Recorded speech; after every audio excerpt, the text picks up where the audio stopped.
Добрый день, уважаемые слушатели. Меня слышно?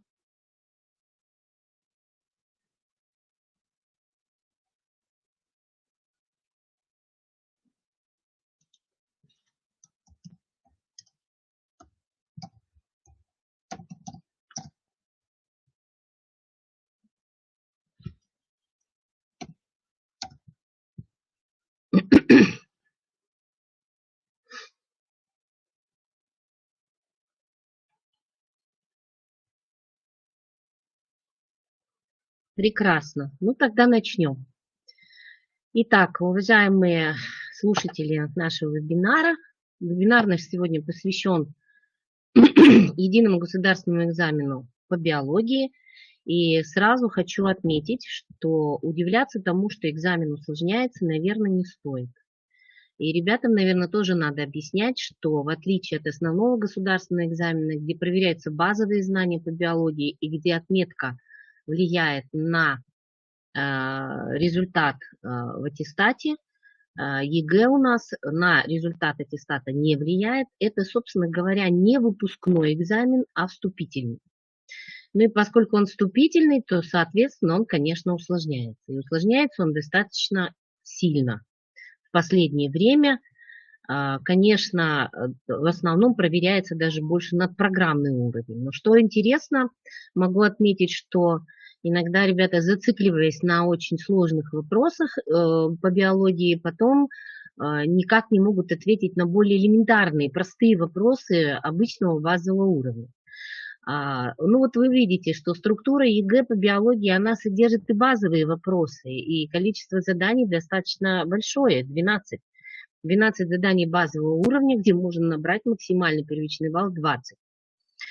9 заданий повышенного уровня, ну и высокий уровень, это уже 7 заданий, это в основном задания второй части. В итоге всего заданий у нас 28, и набрать мы можем 59 баллов.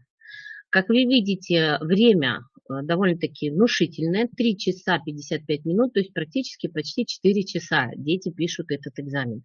Если вы помните, раньше это было всего лишь 3 часа, вот сейчас это уже на час почти больше дается, поскольку задания действительно стали сложнее. И если посмотреть по блокам, то можно увидеть, что во многих блоках ребята допускают ошибки. Ну вот начнем с первого блока, это биология как наука, методы научного познания. Вообще анализ работ детских показал, что у участников экзамена не сформированы знания о признаках живого, поэтому они не могут отнести иногда конкретный пример с каким-то соответствующим признаком. Ну и довольно-таки плохо ориентируются в методах биологической науки. Ну вот, например, контроль наличия в средах предельно допустимых концентраций вредных для жизни организмов веществ. Вот здесь, как правило, они ставят большой жирный вопрос, не понимая, что речь идет об обычном измерении, если мы говорим о концентрации. Или, например, формулировка правил законов на основе сравнения результатов эксперимента. То есть понятно, что если мы формулируем правила, законы, закономерности, то речь идет об обобщении. Но вот, как правило, вот эти методы, особенно, может быть, в совокупности вот с предыдущими методами, генная, клеточная инженерия, как-то ребят сбивает с толку, и они на эти вопросы очень тяжело отвечают.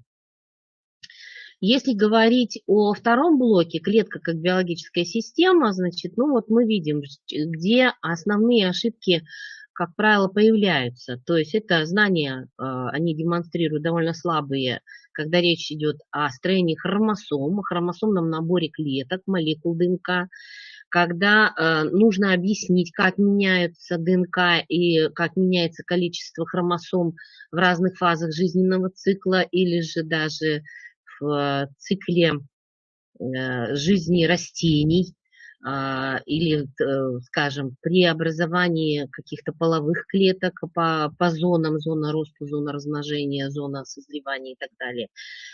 Тяжело устанавливают взаимосвязи между строением и функциями неорганических и органических веществ.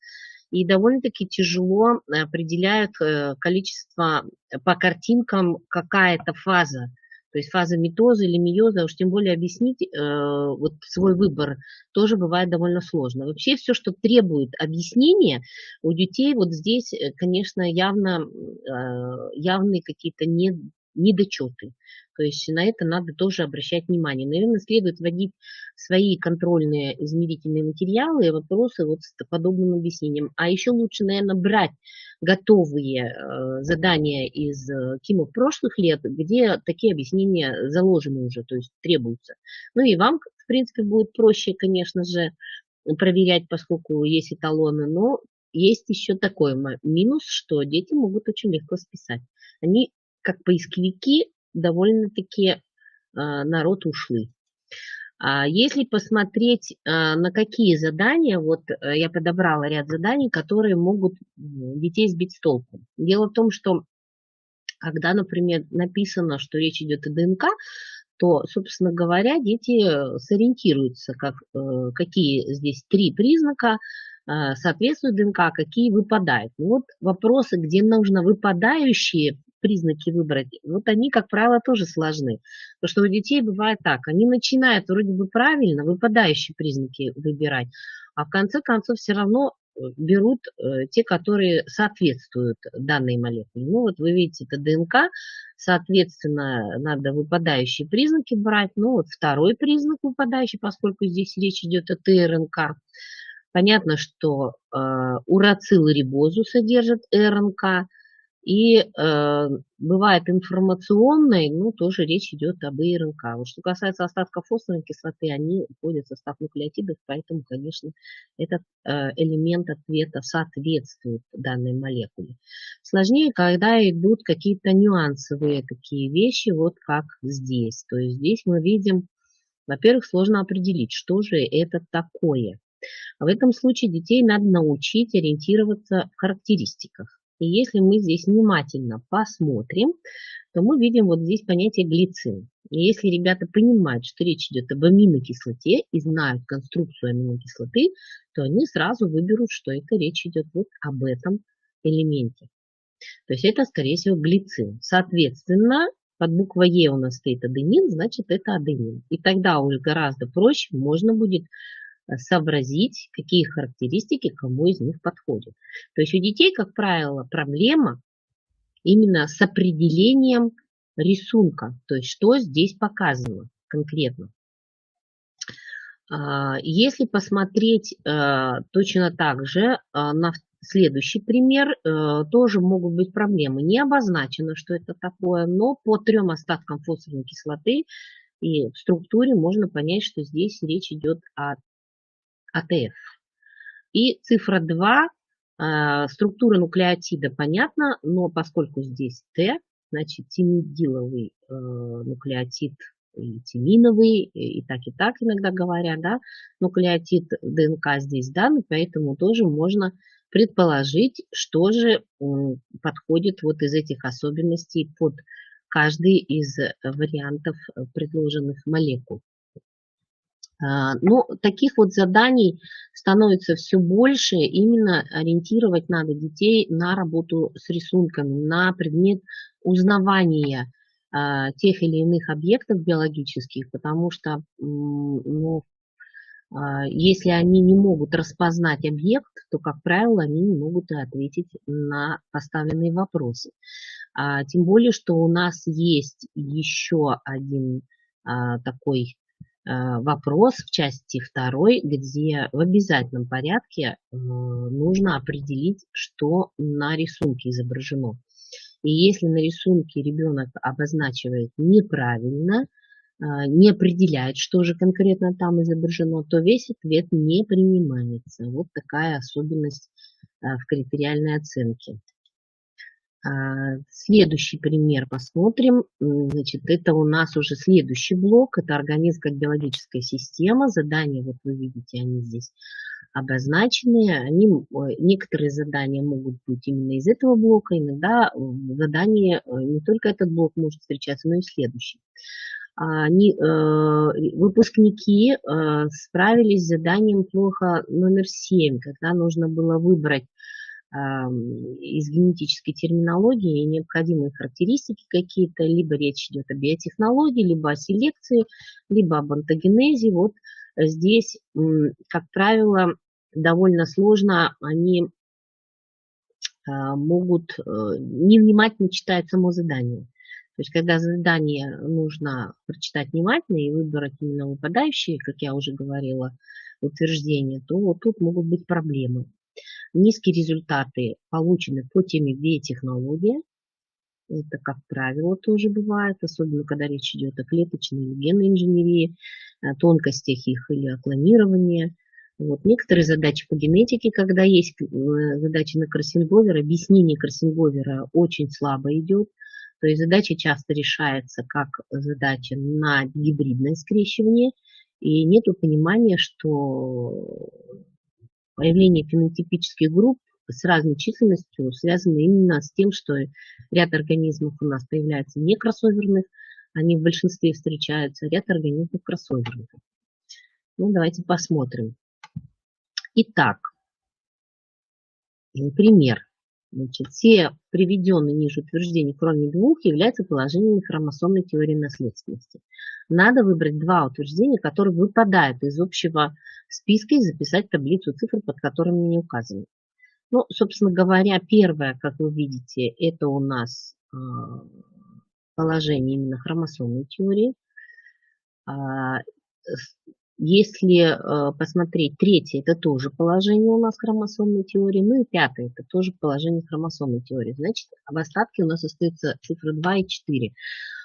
И, соответственно, неаллельные гены наследуются независимо, речь вообще о независимом наследовании, а не о сцепленном. Но если ребенок не понимает, что хромосомная теория наследственности связана именно с сцеплением генов, то, соответственно, он здесь ничего сделать не сможет. Но понятно, что и второй пункт, комбинативная изменчивость возникает, когда сочетаются гены, это тоже не относится к теории хромосомной. Так, задание следующее, давайте посмотрим. Следующий блок у нас система и многообразие органического мира, и также это разные вопросы. Самый низкий результат, как ни странно, получен по теме хордовые животные. Очень странно, но тем не менее это есть. Участники также тяжело распознают особенности строения насекомых. Вот. Но если с животными не было, казалось довольно странный такой результат, низкий, потому что все-таки хордовые животные, чаще всего мы их знаем лучше. С насекомыми тут, конечно, понятно. Все-таки это 7 класс, довольно-таки давно это все было. Ну и вот мальпигиевые сосуды вполне вероятно, дети, конечно, определить по рисунку затруднились. Плохо определяют тип ткани, из которой формированы корневые волоски, часто называют ее проводящие, хотя это покровная ткань. Вот. Путают понятие основного промежуточного хозяина. То есть, например, когда речь заходит о малярийном плазмодии. Чаще всего дети обозначают, что человек является основным хозяином, хотя мы с вами знаем, что мы как раз для них промежуточный хозяин, поскольку в нас происходит бесполое размножение. А вот в организме комара, настоящего хозяина, как раз идет половое размножение. Вот у детей эта путаница, она все-таки встречается. То есть здесь нужно обращать внимание на сами понятия, что такое промежуточный хозяин и что такое основной хозяин. То есть если ребенок усвоит, что основной хозяин – это хозяин, где живет взрослая стадия, как правило, размножающаяся половым способом, а промежуточном хозяине, как правило, идет бесполое размножение, то, наверное, путаницы такой особо не будет. Затруднения также вызвали задания на установление соответствия по разным темам, как вы видите, и по теме бактерий, строения жизнедеятельности в природе, и по хордовым, и по характеристикам основных классов. То есть здесь, ну, как правило, допускается, если одна ошибка, ребенок получает 1 балл, а если уже 2 ошибки, перепутал 2 позиции, то уже 0. Поскольку это часть первая, то ее проверяет, как правило, у нас компьютер, и поэтому от нас с вами, от проверяющих или от кого-либо еще ничего не зависит. Низкие результаты были получены за задание с изображением зародыша млекопитающего. Очень серьезное затруднение вызвал текст, где нужно было исправить ошибки по теме моллюски. Перепутали очень многие вещи они там. И в задании номер 25 были довольно низкие результаты по газообмену жабрах рыб, противоток дети почему-то не смогли объяснить. А также инстинктивное поведение, как правило, сложности вызывает кровеносно-дыхательная система, не только ракообразных насекомых, но и ряда других животных. И, конечно же, терморегуляция – это тоже проблема, поскольку вообще вопросы, связанные с обменом веществ, для детей всегда проблематичны. Ну вот, например, моллюски. Вот укажите номера, в которых сделаны ошибки. Проблема еще бывает такая, что они, собственно, найти-то ошибку могут, ну, в смысле, ошибочное предложение. Но исправляют часто, бывает так, что исправляют правильное на неправильное, а неправильное на правильное. И все предложение в итоге, получается, теряет смысл. Ну вот, если вот здесь посмотреть, значит, где здесь у нас ошибки могут быть? Водные моллюски дышат только с помощью жабр. На самом деле мы знаем, прудовик большой дышит при помощи легкого. То есть нужно указывать, да, что не только с помощью жабр. А при этом надо понимать, что отрицание, то есть вот водные моллюски дышат не только с помощью жабр, не примется. То есть отрицание не является ответом. То есть если не с помощью жабер, тогда приведите пример. А чем тогда они могут дышать еще? Вот. Наземные моллюски дышат всей поверхностью тела. Ну, тоже неверно, поскольку они дышат жабры, вернее, извините, раковина закрывает тело, дышать всей поверхностью тела невозможно, за исключением некоторых слизней, да, они могут еще так себе позволить дышать, и то, наверное, в водных условиях. И еще один момент, это беззубкие кальмары фильтруют воду. Вот тут вот делали ошибки очень многие. То есть здесь практически все правильно, за исключением того, что кальмары являются хищниками. Но ребята, если уж исправлять, то уж исправлять по полной программе и пытаются все абсолютно исправить. То есть во всем предложении все меняют. Ну и, соответственно, получают 0 баллов за это предложение. То есть вот такая особенность есть. Поэтому ребят надо научить, что можно вводить самим такие задания, где часть предложения верная, а часть неверная. То есть на внимательность. Вообще вся проблема, на мой взгляд, в общем-то, при написании ЕГЭ кроется в том, что невнимательно читается задание в первую очередь. Ну и, соответственно, проблемы потом возникают при ответе. Потому что если не дочитал задание, или прочитал его неправильно, или не понял, что требуется, то, соответственно, ошибки и допускаются. Ну, конечно, понятно, что уровень знаний у детей, конечно же, разный. Но вот те, кто действительно серьезно занимается биологией, особенно стараются торопиться, все-таки понятно, что для детей экзамен – это стрессовая ситуация. Здесь могут быть проблемы еще и такого плана. Выберите 3 верных ответа из 6, по каким признакам млекопитающих относят к типу хордовых. Вот это задание тоже вызвало, в общем-то, такое недоумение у детей. Почему? Потому что все признаки, собственно, здесь характерны для млекопитающих. Но лишь часть из них указывает на то, что это хордовые животные. То есть тут надо было выбрать именно признаки типа хордовых, то есть которые характерны не только для млекопитающих, но и других классов, относящихся к этому типу. Ну, во-первых, жаберные щели в глотке у эмбриона закладываются у всех хордовых животных. Нервная система трубчатого тела то же самое. И вот постэмбриональное развитие без метаморфозы, вот это, наверное, тоже еще один, третий, не наверное, точно третий пункт. А все остальное, собственно, всем остальным... Так, подождите минуточку. Нет, расположение сердца на брюшной стороне. Это еще у типа хордов. Да. Так, потому что метаморфоз есть у рыб. Что я запутала сама. Так, ну вот еще один пример. Пример, который, в общем-то, требует ответа полного. У морских костистых рыб, в отличие от пресноводных, капиллярные клубочки нефронов развиты слабо, моча выделяется в небольшом количестве. Ну, понятно, потому что морская вода по составу примерно такая же, как и кровь наша, да. У пресноводных мочи выделяется на 1 килограмм веса 50-300 миллилитров, то есть достаточно много. Чем объясняются такие особенности?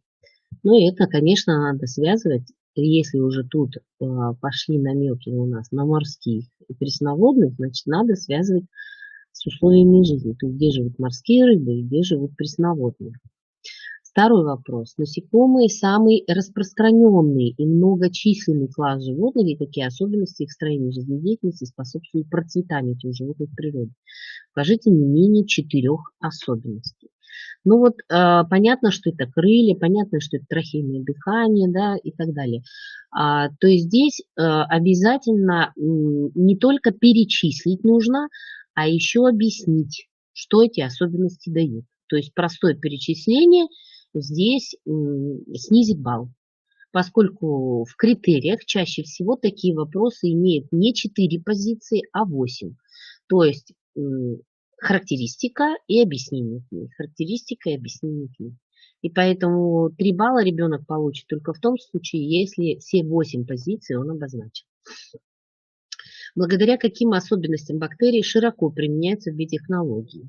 Назовите не менее 3 особенностей. То есть тоже такой вопрос, да, то есть опять же особенность называем, и почему она так широко применяется в биотехнологии. То есть и скорость размножения, естественно, и продуктивность, да, то есть тоже учитывается. Следующий вопрос. Следующий блок, извините, человек и его здоровье. Ну, в общем-то, отдельные задания выполняются хуже заявленного уровня. Серьезные ошибки допускают при выполнении заданий 12-го. Вообще тяжело идет всегда железы внутренней секреции, нервно-гуморальная регуляция. Плохо вспоминается головной мозг. И ребята чаще всего просят повторять неоднократно, какой отдел головного мозга за что отвечает. Когда речь касается о кругах кровообращения, особенно если вот нужно лекарства вливаются, скажем, в руку, в вену, и как он достигает этот препарат, ну, скажем, если он на ноги действует, то как он достигает вот этого больного органа. То есть здесь тоже надо вспоминать все круги кровообращения. У ребят почему-то это так идет до сердца, из сердца в ноги. А то, что они упускают целый круг кровообращения, вот это у них тоже проблематично.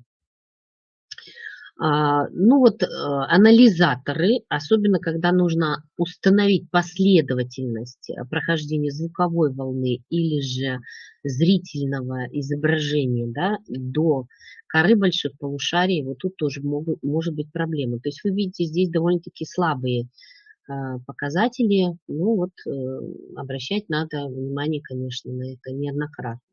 Особенно, когда готовимся к экзамену, там нужно вспоминать все эти детали. Думаю, что вы, наверное, когда учили человека здоровье в 8 классе, обращали на это внимание. Но понимать надо, что у детей все-таки не один предмет биологии, а сразу несколько. И очень многое стирается из головы, то есть приходится неоднократно заново и заново это повторять. А слабо, ну вот как я и сказала, да,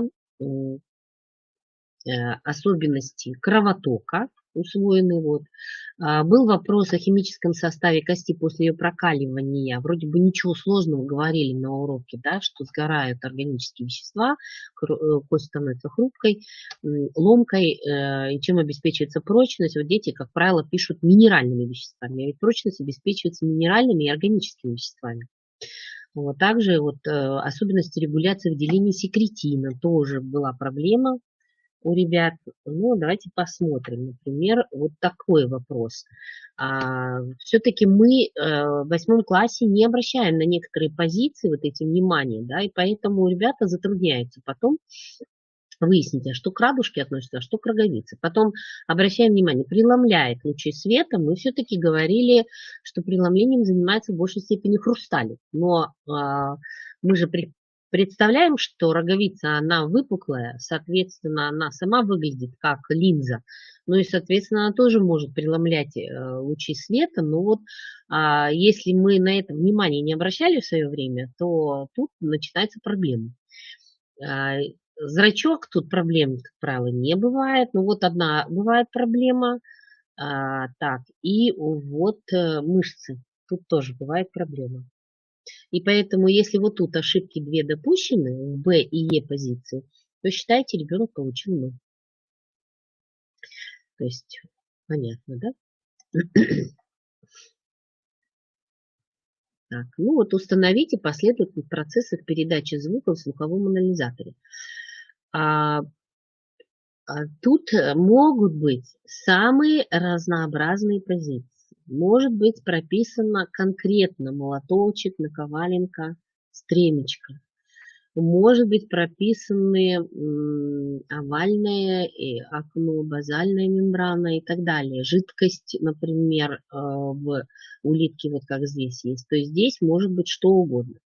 Позиций, как вы видите, стало больше. То есть если раньше было, ну скажем, 5, иногда 6, то теперь можно встретить и 7, а то и 8. Такое тоже есть. И понятно, что это усложняет задачу для учащихся. То есть на это тоже надо обращать внимание.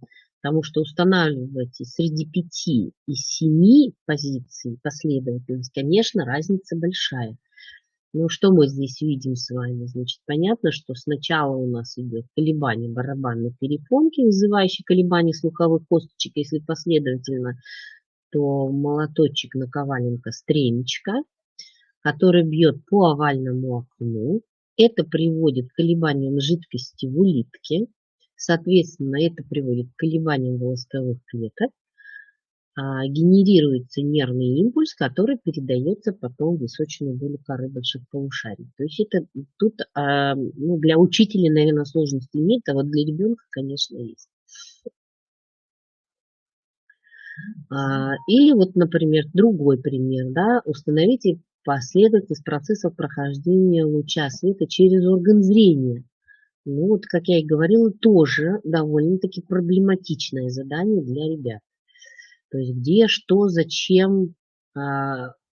И еще тут бывает, добавляется, ну тут пока только 5 позиций, добавляется еще стекловидное тело, сетчатка.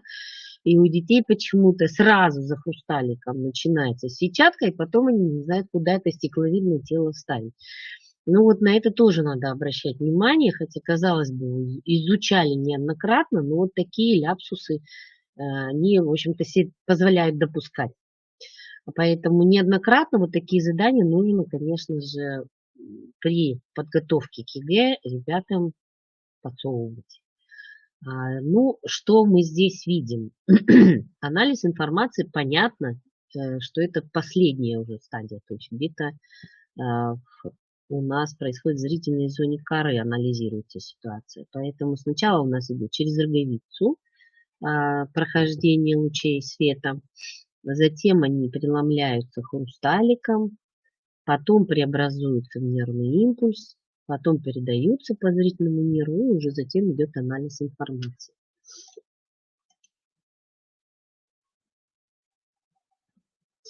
Блок 6 довольно сложный, и во все времена был для ребят. Эволюция, особенно если это позиции 24-26, ну, то есть вообще особенно 26-я позиция, как и 25-я позиция. Это очень сложные вопросы для ребят, где они чаще всего получают либо 0, либо крестик. То есть они либо не начинают отвечать даже на этот вопрос, либо они отвечают, но очень плохо. Что не могут ребята продемонстрировать? Они не могут продемонстрировать доказательства эволюции, не могут продемонстрировать, как работать с геохронологической таблицей. Вот, казалось бы, там вроде бы ничего сложного, да, но вот что это за ископаемый объект, трудно им определить.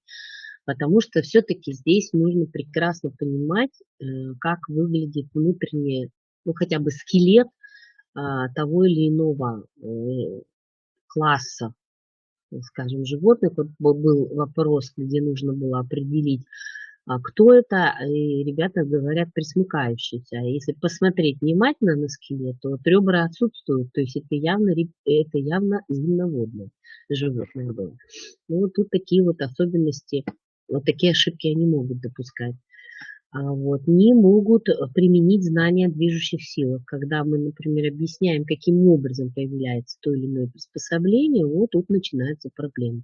Что угодно пишут, но, как правило, не то, что требуется. Да? То есть тоже надо обучить, хотя вот в 10 и даже в 9, в 11 и даже в 9, я помню, классе есть работа по о возникновении приспособлений, где нужно сделать вывод, когда каким образом это приспособление сформировалось в какой-то из лабораторных работ, вот я помню, но тем не менее, вот вроде бы и там писали грамотно, а вот уже на экзамене безграмотно пишут на эти вопросы ответы. Вот такие установления последовательности, теория Апарина, да, то есть что зачем шло. Ну вот такое вот вопрос, вот такое задание, собственно говоря, все запомнить невозможно, я так сказала. Подобные вещи, наверное, нужно чисто на интуитивном, на логическом уровне решать. То есть просто ребята должны понимать, что с чего начинается и чем заканчивается. То есть потихонечку есть намеки в предыдущем. Вот если мы в предыдущем пункте, ну, например, понятно, что мы пробионты не можем первым поставить, потому что они должны с чего-то появиться. То есть сначала должна сформироваться какая-то атмосфера, соответственно, да, появиться первые какие-то организмы, образоваться должны биополимеры, вот из них уже пробионты сформироваться и уже потом автотрофные микроорганизмы. То есть другого потока нет. То есть если все грамотно дать, ну, объяснять детям, то, наверное, ошибок тут не будет. Собственно, в 9 классе при изучении теории Апарина можно дать ребятам самим сначала составить вот такую схему из готовых уже вот таких вот позиций, и уже, чтобы они логически, в общем-то, как-то вот попытались это сделать. А уже потом проверять и показать, где какие ошибки они допускают, и тогда вот такие задания не будут вызывать у них сложности. Так, ну вот, как я уже говорила, тоже примеры, да, вот не могут определить. Видите, в чем здесь проблема? Потому что здесь не говорится о том, что есть у этих животных, а говорится о роморфозе, то есть то, что у них впервые появилось, и вот это их иногда путает. То есть они пытаются выдать, например, пресмыкающимся трехкамерное сердце, оно действительно у них есть, но оно впервые появляется у земноводных. И вот проблема-то как раз в том, что нужно понимать, что спрашивается, о чем я уже и говорила. Вот такая работа с геохронологической таблицей. Таблицу я сюда не стала вставлять, поскольку вы примерно себе представляете, о чем речь. Ну вот какие черты внешнего строения к отделам можно отнести. Ну вот мы говорим, да, то есть на какие. Назовите эти отделы. Признаки 2 отделов. То есть если вы назовете один отдел, ну, дети назовут один отдел, то, соответственно, ответ не будет приниматься. То есть нужно называть оба отдела. И это и получается у нас и папоротники, и голосеменные растения. Потому что здесь семя написано. Это семенной папоротник. То есть тот, кто ближе всего стоит с одной стороны папоротником, с другой стороны голосеменным растением. Ну и, соответственно, доказывает. То есть вот тут проблема бывает именно с объяснением. Так, экосистемы. Вот опять же 26-й вопрос, как вы видите, вот он тоже проблематичный. Значит, ну, скажем так, если задание базового уровня номер 1, где требовалось дополнить схему, оно это такое задание у нас на современном этапе уже нет, то его.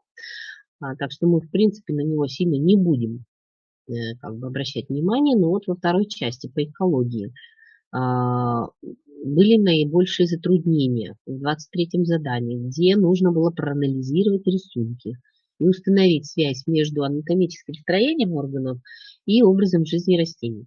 Затруднение также вызывало задание, где требовалось объяснить, почему при использовании этих химикатов для борьбы с сельскохозяйственными насекомыми чаще всего погибают хищники. То есть нужно было связать с пищевой цепочкой с правилом 10%, ну и, соответственно, показать, что наибольшей концентрации яд достигает именно на последних уже звеньях цепи трофической, но здесь тоже оказались вот проблемы при объяснении. Так, какие изменения у нас в КИМах 22 года? Ну, то есть мы видим, что, собственно говоря, изменения коснулись не количества заданий, а коснулись качества заданий. То есть у нас первое задание во второй части, так называемое 22-е, стало трехбальным, ну, потому что оно усложнилось само по себе. А если говорить о заданиях вот, 22 года, то вот у нас добавилось экспериментальное задание, где описывается некий эксперимент, задаются параметры и спрашивается, что в итоге происходит. Это первая часть, где нужно ответить, что с величиной этой происходит. Либо она уменьшается, либо она увеличивается, либо не изменяется. Вот вообще надо сказать, что все больше становится заданий такого практикоориентированного типа, для того, чтобы, наверное, продемонстрировали ребята, насколько они умеют применять полученные знания в новой какой-то ситуации. И вот это 22-е задание, оно может выглядеть по-разному. То есть, во-первых, здесь может быть эксперимент дан по растению. Вот как в данном случае вы видите, да, где спрашивается, как изменится за единицу времени объем выделяемого растением кислорода и масса синтезированного органического вещества, если удалить источник света. Ну, понятно, что уменьшится количество кислорода, поскольку фотосинтез замедлится, ну и, соответственно, масса органического вещества тоже уменьшится. То есть нужно будет поставить две цифры одинакового образца, но вот у ребят почему-то часто срабатывает такое. Если одно уменьшается, то, значит, другое точно оно увеличивается. Чисто механически, если не отвечает, и если не понимает, о чем здесь речь. Задание такое может быть не только на ботанические какие-то исследования, это может быть исследования и, посмотрите, связанные с выращиванием дрожжей, например, да, то есть вот по грибам задание, то же самое, где нужно объяснить, что с объемом углекислого газа, что с объемом кислорода происходит. Это может быть задание, связанное с животными, лабораторные эксперименты на крысах, где вводится тот или иной гормон. Кстати, надо сказать, что такое задание не только может быть во второй части, что-то подобное, в первой части, что-то подобное есть еще и во второй части, в первом задании там тоже может быть такой эксперимент заложен, но вопросы будут другие. Вот. И, конечно же, может быть еще и какие-то исследования, связанные с человеком. То есть практически, что мы видим, да, и эксперименты и с растениями, и с грибами, и с бактериями, может быть, и с животными, и с человеком. То есть из любой области эксперимент может быть дан, в котором нужно будет, ну, как бы объяснить, что и как происходит. Какая-то величина увеличивается или же как меняется эта величина, которая спрашивается, конечно же. Вот, пожалуйста, да. Селекция. То же самое, да, то есть задание вот такого плана. Что происходит с урожайностью, что со степенью гетерозиготности. То есть то же самое. Вот такие задания, их можно найти, они есть в интернете, собственно говоря, и оттуда скачать и дать просто ребятам порешать. Ну, проверить, порассуждать с ними. Научить надо их рассуждать, конечно. Потому что экспериментальные вещи, вот эксперименты, которые часто даются в качестве каких-то заданий, они довольно часто вызывают затруднения у ребят. Особенно, когда вот мы смотрим ВПРы, да, вроде бы ВПРы решают ребята неплохо, но как только дело доходит до эксперимента, где нужно что-то объяснить, все, тут ступор начинается. Ну, возможно, это связано с тем, что мы не так часто эксперименты ставим на уроках, хотя, ну, как бы заложить эксперимент, видите, его потом трудно отследить, поскольку это же урочное время. Ну, во внеурочном занятии это можно сделать. Вот в уроке можно хотя бы продемонстрировать некие зарисовки, мультипликации, торы, иоры, их много. Ну и дать порассуждать, а потом показать правильный ответ. Это тоже может помочь вот в таких вот заданиях. Подготовить ребят к тому, что вот такие задания есть. Так. Ну вот еще, да, там нагревали. Вот, вот в этом задании что получается? Смотрите, значит, семена нагрели до обугливания, при этом изменилось количество органических веществ и концентрация минеральных солей. Понятно, что количество, вот тут спрашивается, количество органических веществ, ну, естественно, они сгорели, то есть уменьшилось. Концентрация минеральных веществ, концентрация. То есть дети пишут, что не изменится, поскольку они же не горят минеральными веществами, но речь-то идет о концентрации, соответственно, концентрация увеличится, поскольку органических веществ не станет. То есть вот на такие тонкости тоже необходимо обратить внимание. Новые задания пошли, вот появились такого плана, это модульное задание, то есть дается картинка, картинка может быть самого разного плана, и к ней дается два задания, 5 и 6. И оба этих задания, они ну, заточены, так можно сказать, вот на этом изображении. Ну вот здесь мы видим изображение мейоза и к нему задание с открытым ответом, то есть нужно самому поставить там ответ цифр, да? Вот, и цифры. Для того, чтобы вот понять, что к чему, нужно сначала определить, какая фаза какой цифры обозначена. То это тоже довольно-таки сложное задание для ребят. Задание такого плана может выглядеть и вот так. То есть, опять же, один ответ, открытое задание, то есть открытый ответ, то есть вы сами должны будете написать, детям сказать, что они сами будут писать, да, каким номером обозначен этап пластического обмена. Вот здесь вот, в результате которого синтезируется РНК, понятно, что один. Ну, то есть вы видите, что это биосинтез белка. И вот теперь 1 это транскрипция, 2 это трансляция. И нужно определить, где что к чему подходит. Задание может быть и вот такого плана, опять же, модульное задание, да, то есть здесь дается у нас бластула и гаструла. И опять же, да, то есть этап эмбриогенеза, и опять, если правильно определено, значит, соответственно, правильно будут позиции тоже определены. То есть, как вы видите, рисунков становится много. Вот на это тоже надо обращать внимание. Так, вот еще одно задание, это гаметогенез у животных, то есть зона размножения, роста и созревания, митоз, рост, обычно мейоз. И вот здесь также нужно будет определять, опять же, да, каким номером обозначен этап гаметогенеза, где происходит деление мейозом 3, то есть тройка. И вот тут вот опять же даются позиции, которые нужно распределить между вот этими тремя стадиями гаметогенеза животных. Причем, если вот внимательнее даже посмотреть, да, то здесь видно, что речь идет о сперматогенезе, поскольку все 4 сперматозоида.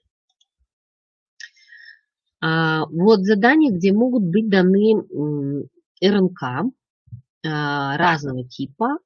И если даже ребенок не понимает, что такое РНК под номером 3, то методом исключения, в принципе, предикт, зная, что есть 3 вида РНК, информационная, транспортная и рибосомальная, рибосомальная, можно понять, что это именно она. Тогда, в общем-то, проблем тоже быть не должно. И вот у вас самая короткая РНК, где изображена. Понятно, да?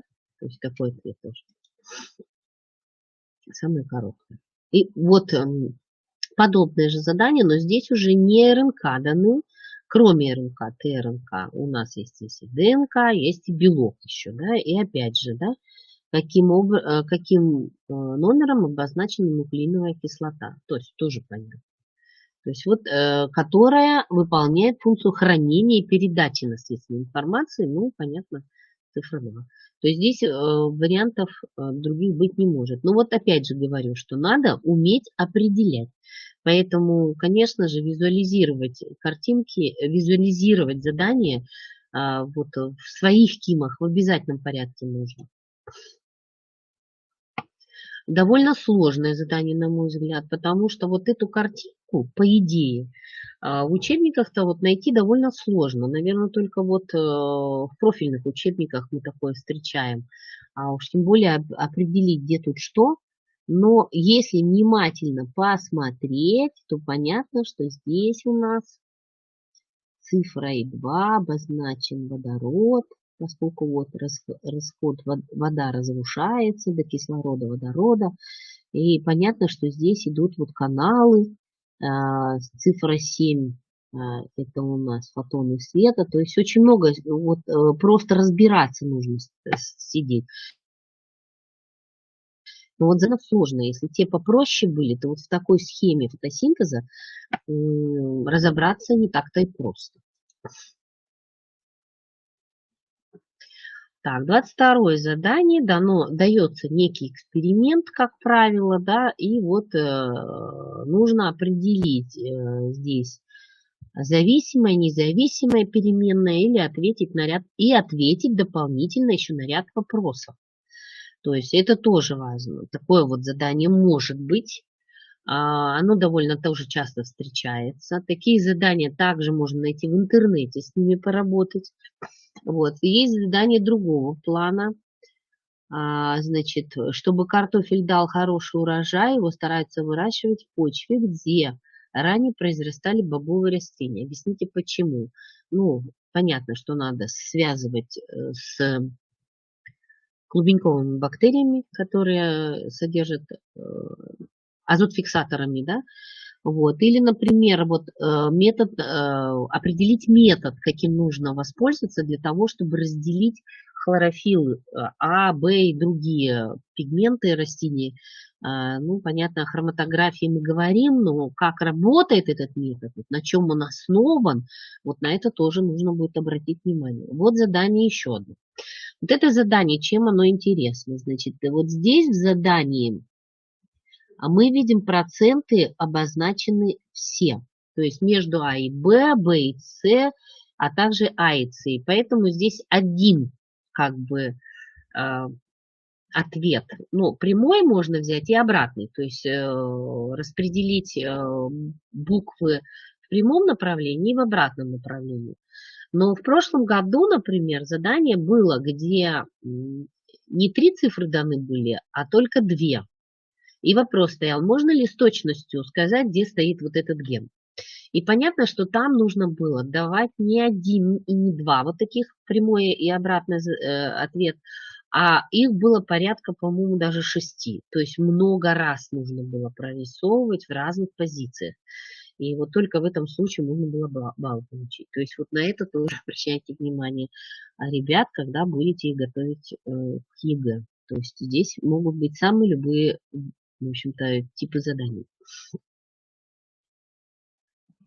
Ну вот, смотрите, да, например, задание. Марья Ивановна на уроке биологии отобрала пачку сигарет у Вовочки. Тот требовал вернуть.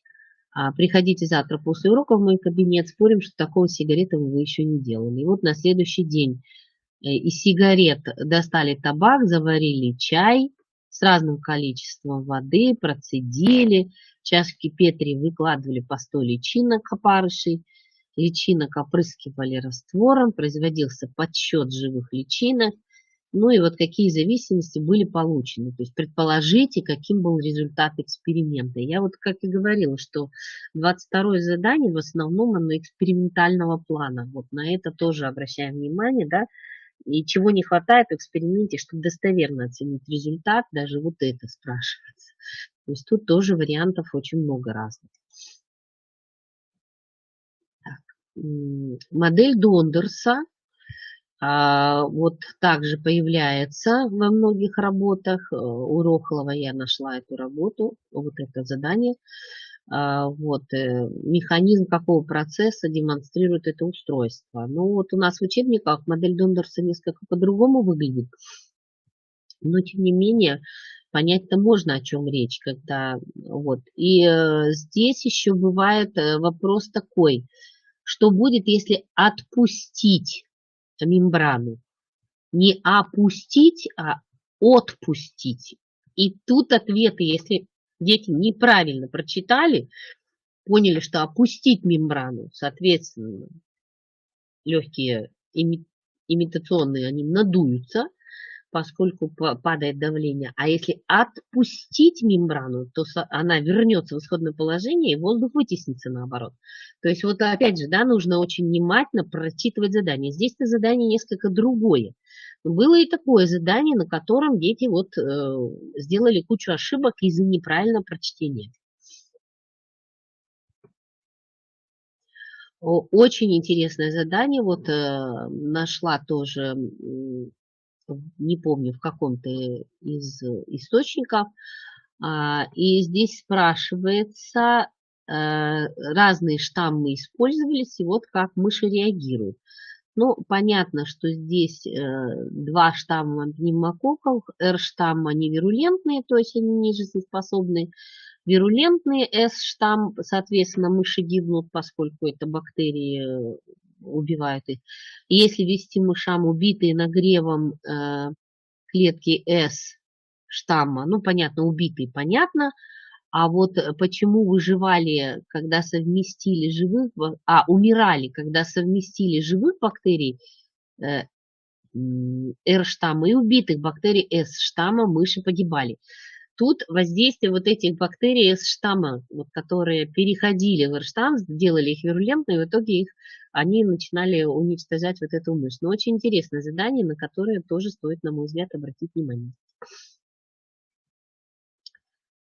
Так, сложный вопрос прошлого года. Сами были очень удивлены, когда этот вопрос появился.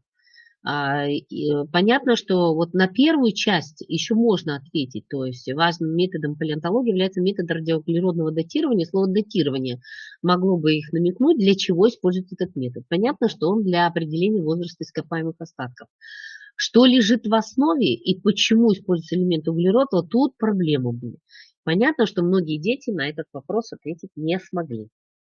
Практически мало кто ответил, единицы, наверное, совсем уж единицы. Наверное, я только одну такую работу встретила, где что-то подобное было.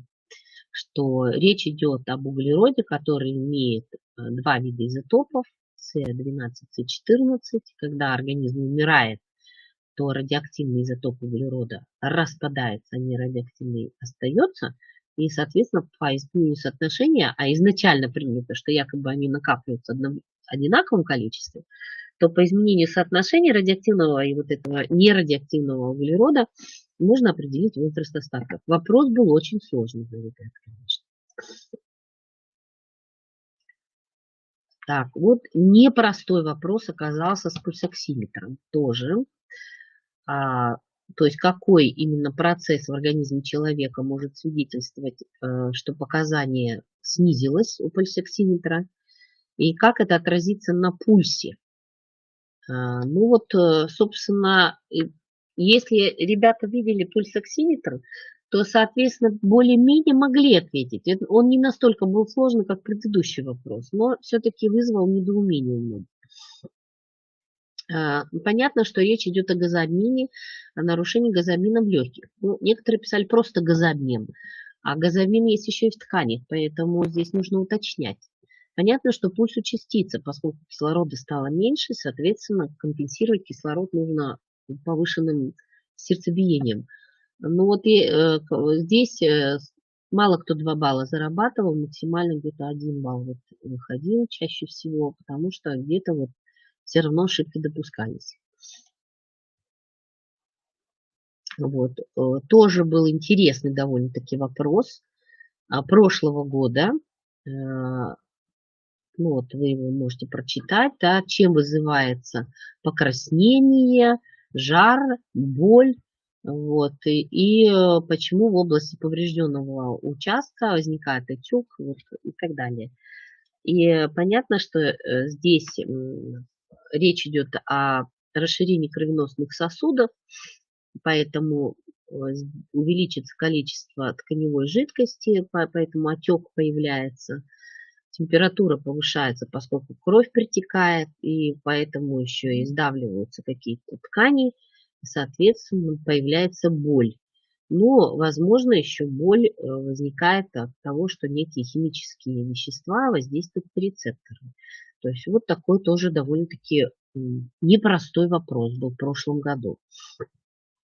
Вот. И вот тот вопрос, который я уже говорила, когда речь шла о прокаливании кости, ребята чаще всего говорили о том, что сгорают органические вещества, остается минеральное, а вот то, что вода испаряется, почему-то это вот в голове у них не оседало, то есть не заявляли они об этом. Может, они и понимали, но они об этом не заявляли. Ну и, соответственно, кость становится хрупкой, но ломкой, а прочность достигается, вот вы видите, да, наличием обеих групп веществ. Но вот почему-то ребята чаще всего указывали минеральные вещества, от этого баллы теряли. Так, вот тоже очень интересный вариант, да. У детей в период внутриутробного развития в первый год жизни свод черепа имеет неокостеневшие участки, роднички. Ну, ребята, конечно, это видели, да. В более позднем возрасте они полностью срастаются. Назовите не менее 3 значений наличия родничков в эти периоды онтогенеза. Прием какого витамина и почему следует порекомендовать, у которого закрытие родничков происходит медленнее обычного?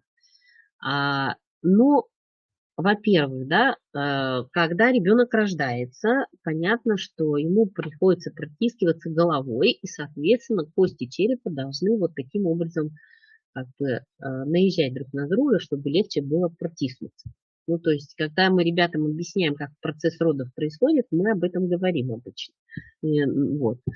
А затем, когда ребенок родился, мы знаем, что голова-то ведь не так быстро растет у нас, да, но она все-таки все равно растет, и, соответственно, это дает возможность костям немножко раздвинуться.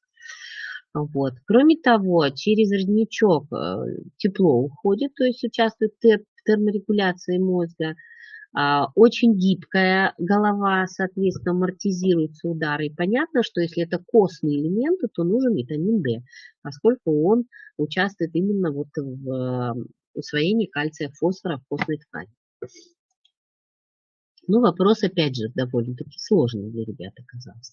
Вот еще один довольно сложный вопрос. На каком из них икроножная мышца находится в напряжении? Ну, вот рисунок, к сожалению, не прошел. Ну, вот он, да, вот он. На каком из них икроножная мышца находится в напряжении? Ответ аргументируйте. И к какой части стопы прикрепляется икроножная мышца? И за счет какого свойства мышечной ткани возможно это движение, какие белки это все обеспечивают? Посмотрите, сколько сразу огромное количество вопросов. Понятно, что ответов будет тоже довольно-таки много. Вот. Значит, здесь понятно, что напрягается мышца на рисунке 2, когда приподнимается человек, да, на рисунке 2 она короче, стопа поднята, крепится, конечно, к пяточной кости, но это можно по рисунку увидеть, что свойства, дети это знают, сократимость, а вот актиномиозин, думаю, в принципе, не должно было вызывать каких-то вот сложностей, но вот процесс скольжения, вот это, как правило, не отличает ребята. То есть вот здесь надо обращать внимание, что это все-таки скольжение относительно друг друга актин и миозин. Но если мы показывали ребятам где-то в 8 классе, как работает поперечно-полосатая мышечная ткань, актиномиозиновый комплекс, то, в принципе, проблем тоже особо быть не должно. Что-то все равно вспомнится. Вот, очень усложнились задания по цитологии. Об этом у нас будет отдельный вебинар. Я покажу, какие вообще типы заданий появляются, довольно-таки интересные, на которые стоит обратить внимание. Но вот здесь какая сложность? То есть, если это задание было бы лет 7 назад вот выложено, оно бы решалось одним способом. Но сейчас требования таковы, что надо решать правильно. Для этого надо определять, где 3 штрих-конец, а где 5 штрих-конец. Когда такое задание дается, изначально, собственно говоря, сразу надо понимать, что молекула должна выдаваться смысловая. То есть 5 штрих-конец здесь и 3 штрих-конец с обратной стороны. Когда мы строим ИРНК, нам придется разворачивать молекулу, потому что мы ИРНК будем строить 5 штрих. И каждую ТРНК придется развернуть сначала. Можно сначала записать в этой позиции, развернуть их, а потом написать уже РНК. Так, в общем-то, дети поступали, ничего сложного в этом нету. Что случилось? Так, минуточку. Ага, вот. Вот. И когда, в общем-то, правильная цепочка была сформирована, дальше уже проблем быть не должно. То есть тогда и мы легко сформируем и ДНК, собственно, трехконцевую ДНК транскрибируемую, и пятиконцевую смысловую, да, вот, и найдем, соответственно, правильные аминокислоты, если не сделаем каких-то просто механических ошибок. Тут важно просто детям объяснить, что вот можно сначала каждую молекулу развернуть. Вот ее, развернули. То есть она здесь была дана ГУА, то есть 5 штрих, ГУА 3 штрих, 5 штрих УАЦ 3 штрих. А для того, чтобы РНК правильно написать, надо сначала ее разворачивать. То есть вот мы можем ее написать иначе, и тогда уже проблем не будет при написании, вот вы видите последние две строчки, при написании РНК. Тогда проблем точно быть не должно. Так, вот еще одно задание, довольно сложное. Надеюсь, что вот этих процентов не будет, но в последнее время у меня появляется прямо ощущение, что в задачах, скорее всего, появится даже такой вопрос: определите расстояние между сцепленными генами. Поэтому к этому, наверное, тоже стоит ребят уже готовить, мало ли что. Значит, что мы видим здесь? В чем сложность этого задания? Сложность в том, что дальтонизм и гемофилия у нас находятся на одной хромосоме. То есть мало того, что они сцеплены с X-хромосомой, так они еще и вместе находятся на этой X-хромосоме. И расстояние определяется 9,8% сантиморганит. Вот. А дальше уже требуется решать задачу, ну, в соответствии с тем, что мы видим. Так, ну вот примерно, видите, да, то есть на одной X-хромосоме есть и гены гемофилии и дальтонизма, соответственно, пол определять нужно еще, и расстояние, а если еще и проценты даны, то еще и в процентном содержании нужно будет определять, то есть расстояние между вот этими генами или вероятность рождения вот таких детей в этой семье. То есть вот тут могут быть такие серьезные какие-то ошибки. Надеюсь, что проценты пока не введут. Но, может быть, в более простой задаче, где не с X-хромосомой сцеплено, а аутосомные признаки на одной хромосоме находятся, то есть кроссоверные, не кроссоверные, вот там, может быть, и потребуют уже расстояние между генами определить, и, соответственно, этому тоже надо научить детей. То есть какие я могу дать вам рекомендации? Да? Конечно же, особое внимание уделить при подготовке обучающихся именно к заданиям повышенного уровня. А это задание на исправление ошибок в тексте. Старайтесь найти разные тексты, то есть не только сложные, можно и простые дать, потому что на простых текстах дети тоже потом начинают как бы делать глупые ошибки и сами удивляются, почему они так подумали. А чаще всего они говорят: мы думали, что не может быть такого простого ответа. То есть, когда мы их ориентируем только на сложные задания, они вот как раз на простых начинают заваливаться. Задачи по цитологии и генетике, конечно, надо учить решать, они разного плана. Очень много заданий по цитологии вообще в КИМах, не только во второй части, в 27-м задании, но и в первой части их довольно-таки много. Я вам показала их 5-е, 6-е. Модульное задание тоже цитологии посвящено. И 22-е задание цитологии может быть посвящено. То есть там их очень много. Задание со свободным развернутым ответом. Проблема в чем? Дети не умеют писать грамотно объяснение. То есть на это надо обращать внимание. Ну и, как я уже сказала, отрабатывать с обучающимися задания базового уровня сложности, это, конечно же, обязательно. Поэтому аналогичные задания, те, которые мы находим в КИМах, можно взять прямо с ФИПИ, в соответствии с темой изучения любого материала, просто внедрять эти задания прямо в свои контрольно-измерительные материалы. Тогда, собственно, проблем особых у детей быть не должно. То есть, если мы будем ежегодно из урока в урок обращать внимание на такие тонкости, то, собственно, Я думаю, что ребятам удастся избежать очень многих ошибок, которые они все равно допустят, но не в таком количестве, как это предполагалось. На этом я, пожалуй, если ко мне вопросов нет, если вопросы есть, можете задавать. Я жду. Я, наверное, закончу.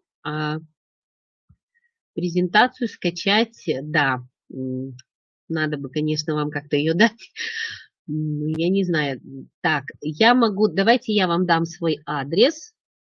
И если вы мне напишите, я вам по этому адресу, в общем-то, презентацию могу передать. Или хотя бы покажу ссылку, где ее можно найти. Вот, это моя почта. Вот, вы можете мне на почту просто написать, и я вам скину, или я загружу, скажем, куда-то ее, и вам скину с адреса, например, какого-нибудь зеркала или еще чего-нибудь, какого-нибудь сайта. Так, ну, спасибо за внимание. До свидания. Всего хорошего. Не болейте. Сейчас наше тяжелое время, все болеют, поэтому я вам желаю здоровья. До свидания. До новых встреч.